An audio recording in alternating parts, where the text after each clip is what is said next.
Assalamualaikum warahmatullahi wabarakatuh.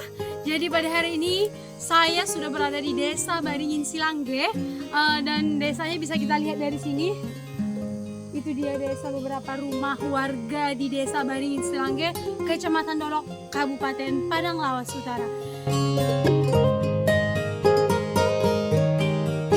Oh iya nih.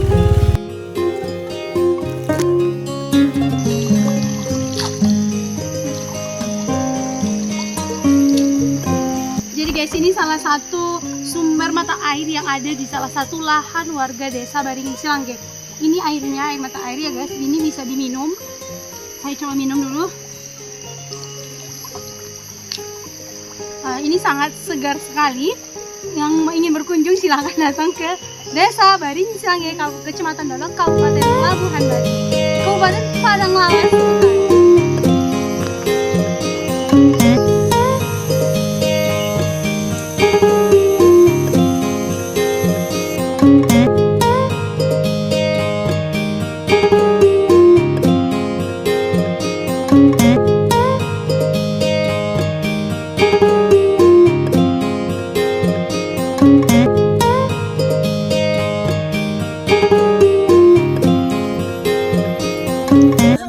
Ram nilaga.